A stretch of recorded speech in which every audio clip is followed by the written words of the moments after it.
పోలీసులు అరెస్ట్ చేస్తూనే ఉన్నారు. గుంటూరు దగ్గర నుంచి ఫస్ట్ గుడివాడ వచ్చి తీసుకెళ్లారండి. గుడివాడ తర్వాత గుడివాడ వచ్చి పోలీసులు వచ్చి గుడివాడ తీసుకెళ్లారు. అక్కడి నుంచి స్టార్ట్ అయ్యింది. లాస్ట్ మంత్ 21వ తారీఖు నుంచి ఇప్పటి వరకు గుడివాడలో 2 అన్నారు. తర్వాత అరండల్పేట 1, వైజాగ్లో 2, మొత్తం ఆయన మీద 9 కేసులు వేశారండి. గుడివాడలో గుంటూరులో చూసుకుని ఆయన ఇంటికి వచ్చిన తర్వాత ఆ నెక్స్ట్ డే వచ్చి దువ్వాడ పోలీస్ స్టేషన్లో పోలీసులు వచ్చారండి. స్టేషన్ నుంచి వచ్చాం సైన్ అని చెప్తున్నారు. నాకు ఒక రిపోర్ట్ కానీ ఇది అసలు వాళ్ళు ఏం సబ్మిట్ చేయట్లేదు. మనిషిని సైన్ అని చెప్పి తీసుకెళ్ళిపోయి అక్కడ పొద్దున్నుంచి రాత్రి వరకు కూర్చోబెట్టి అతనితో చాలా వరస్ట్గా బిహేవ్ చేస్తున్నారు. లోపల సిఐలు కానీ పోలీసులు కానీ అందరూ చాలా వరస్ట్గా బిహేవ్ చేసి వాళ్ళకి పోలీసులకి ఫోన్లు వచ్చి వాళ్ళు ఏం చేయమంటున్నారో అది ఆ ఫోన్లో వచ్చిన వాటిని వాళ్ళు ఫాలో అవుతున్నారు. వాళ్ళు ఆ ఫోన్లో ఏం చెప్తున్నారో దానికి సంబంధించి చేస్తున్నారు.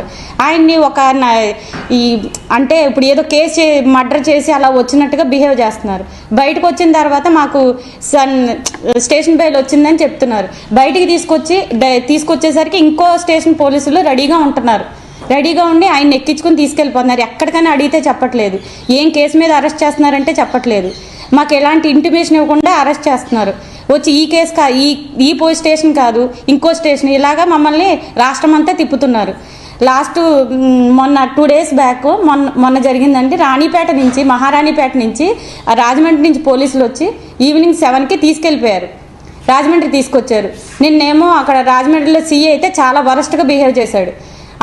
అతనికి అప్డేటు అనవసరంగా అక్రమంగా అతను చెప్పని దాని మీద సంతకాలు పెట్టించుకున్నారు. రిమాండ్కి వేశారు. నేను సెంట్రల్ జైలుకి పంపించారు. నేను రిమాండ్ వేసి ఇవన్నీ జరుగుతున్నాయి. మమ్మల్ని ఊరంతా తిప్పుతున్నారు, రాష్ట్రం అంతా తిప్పుతున్నారు. ప్రతి స్టేషన్లో కేసు పెడుతున్నారు.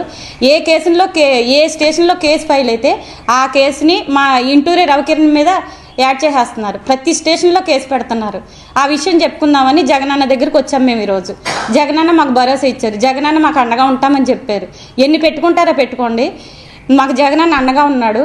నేను ఈరోజు పోలీసులు ఎవరైతే ఉన్నారో ఎంత అక్రమంగా అతన్ని ఇచ్చేస్తున్నారో వాళ్ళందరి మీద ప్రైవేట్గా కేసులు పెడతాను నేను.